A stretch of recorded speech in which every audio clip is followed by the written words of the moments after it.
दोस्तों, हमारे YouTube channel में आपका स्वागत है। शिक्षा विभाग से जुड़ी हुई कोई भी जानकारी होती है तो हम आप तक सबसे पहले पहुंचाने का प्रयास करते हैं। यहां पर आप देख सकते हैं 9/6/2025 को अभ्यर्थियों को नियुक्ति दी गई। देखिए किस विषय में नियुक्ति दी गई, ये है अर्थशास्त्र। ये अर्थशास्त्र के पद हैं और ये अब आप अभ्यर्थियों का नाम बहुत गौर से और ध्यान से देख लीजिएगा। अगर नहीं देख पाए तो वीडियो स्किप करके आगे पीछे करके फिर से मिलान कर लीजिएगा। अब यहाँ पर ये अभ्यर्थी का ये नाम दिया हुआ है, ये पहले वाले पे ये अभ्यर्थी का नाम, एक सेकंड, ये अभ्यर्थी का पहले पर नाम दिया हुआ है और ये इनके फादर का नाम दिया हुआ है। ये दूसरे का नाम है राजेश और उनके पिताजी का नाम दिया हुआ है। अब यहाँ पर आप इनका रोल नंबर देख लीजिए। नीचे वाले का 99 है, ऊपर वाले का भी देख लीजिए और ऊपर वाले की रैंक 183 है, नीचे वाले की 184 और दोनों ही अभ्यर्थी SC से बिलोंग करते हैं। इस प्रकार से आप इनको देख लीजिए। अब हम आपको रिजेक्शन लिस्ट में इनका नाम दिखाएंगे। पूरा आपने देख लिया, इनका नाम भी पढ़ लीजिए। आपको खुद पढ़ना है क्योंकि नहीं तो फिर आप कहेंगे कि मैडम ने पढ़ के बताया, क्या पता, हमने तो देखा ही नहीं है। बहुत सारे अभ्यर्थियों के फिर कमेंट आते हैं कि नहीं मैडम ये गलत है, ये गलत है। आप खुद स्वयं पढ़िए, इसलिए हम आपको बोलते हैं। अब यहाँ पर आप सबसे पहले इनका रोल नंबर देखिए। यही रोल नंबर दिखाया था ना हमने, 936 और 999 और इनकी रैंक भी यही बताई थी, 183, 184 और इकोनॉमिक्स यानी आपका यही दिखाया था ना हमने अर्थशास्त्र से। अब इनके यही नाम थे, आप देख सकते हैं। नीचे वाले का नाम हमने आपको पढ़ के बताया था, राजेश।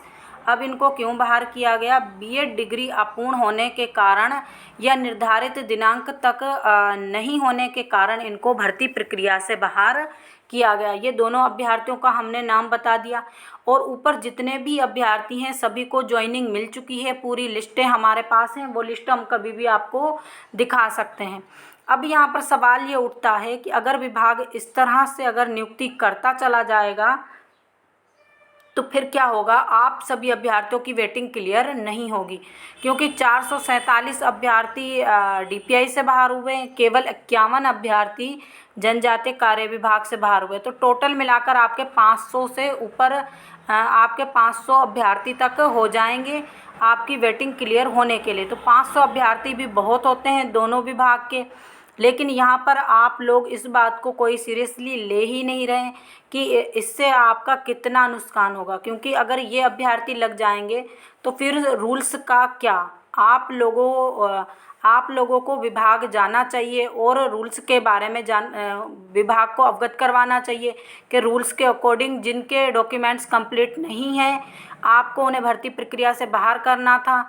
अब यहाँ पर देखिए विभाग बोल रहा है कि हाई कोर्ट की मंजूरी से ये कुछ हो रहा है। तो ये आप इसको मत मानिए क्योंकि देखिए जो भी रूल्स बनाए जाते हैं विभाग द्वारा, चलती भर्ती में रूल्स नहीं बदले जाते। ये हमने पिछली वीडियो में भी आपको बताया है। अब सबसे पहले आपको क्या करना होगा? देखिए अगर आप सभी लोग विभाग नहीं जाते तो इसका मतलब है आप ये जो प्रोसीजर चल रहा है नियुक्ति देने का, इससे सहमत हैं। सबसे पहले आप कोई भी भर्ती प्रक्रिया में देखिए कि क्या होता है। 7 दिन से लेकर 21 दिन तक आपको एक वहाँ पर रोक लगानी होती है जिसको ऑब्जेक्शन बोला जाता है कि हमें ऑब्जेक्शन है, आप इन लोगों को नियुक्ति नहीं दे सकते हैं। अगर आपने वो नहीं लगाया, ऑब्जेक्शन का मतलब है हिंदी मीनिंग आपत्ति, तो आपको 7 दिन के अंदर किसी भी विभाग द्वारा नियुक्ति लिस्ट जारी की जाती है तो आपको आपत्ति लगानी होती है कि इसमें ये त्रुटि है, इसमें नहीं है। अगर आप आपत्ति लगाते हैं तो वो लिस्ट वहीं रुक जाती है। अगर आप आपत्ति नहीं लगाते तो इसका मतलब है बाकी सभी अभ्यर्थी और नीचे वाले जो वेटिंग वाले अभ्यर्थी हैं वो सभी सहमत हैं इस चीज़ से, आपको उनकी नियुक्ति से कोई प्रॉब्लम नहीं है। तो अगर अभ्यर्थी ज्वाइनिंग चाहते हैं और अभ्यर्थी अगर चाहते हैं कि इन अभ्यर्थियों को, रिजेक्शन वाले अभ्यर्थियों को नियुक्ति ना मिले, तो सबसे पहला प्रोसीजर आपका रहेगा आपत्ति लगाना, यानी उसको हमने ऑब्जेक्शन लगाना बोला है। इंग्लिश में ऑब्जेक्शन बोला जाता है, हिंदी में आपत्ति लगाना बोला जाता है। तो आपको वहाँ पर जाकर एक आवेदन देना होगा। उसके बाद अगर आप 7 से 21 दिन के अंदर उस चीज़ पर ऑब्जेक्शन नहीं लेते तो फिर क्या होता है, मामला हाथ से निकल जाता है। क्योंकि विभाग इस तरह से चोरी छुपके ये नियुक्तियां क्यों कर रहा है, ताकि अभ्यर्थियों को पता ना लगे और वो इस पर आपत्ति ना ले सके। तो आपको वहाँ जाना है और सबसे पहला यही काम करना है। जितनी भी इन्होंने लिस्ट जारी की सभी पर आपत्ति लेना है। सभी विषय के अभ्यर्थी जो नीचे आप वेटिंग में वेट कर रहे हैं और इन अभ्यर्थियों के हटने से आपकी वेटिंग क्लियर हो रही है और आप उस सब्जेक्ट से जुड़े हुए हैं, सभी अभ्यर्थियों को जाना पड़ेगा। ऐसे घर बैठने से काम नहीं होगा। सबसे पहले आपको आपत्ति लगानी होगी। अगर आप आपत्ति नहीं लगाते तो फिर कोर्ट भी आपकी नहीं सुनेगा।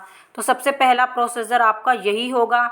ये पहला प्रोसीजर हमने आपको बता दिया। नेक्स्ट धीरे धीरे हम आपको पूरा प्रोसीजर बताते चले जाएंगे और आपको क्या करना है। तो देखिए, सबसे पहला आपको आपत्ति लगाना है। 7 दिन से 21 दिन का समय दिया जाता है आपत्ति लगाने के लिए।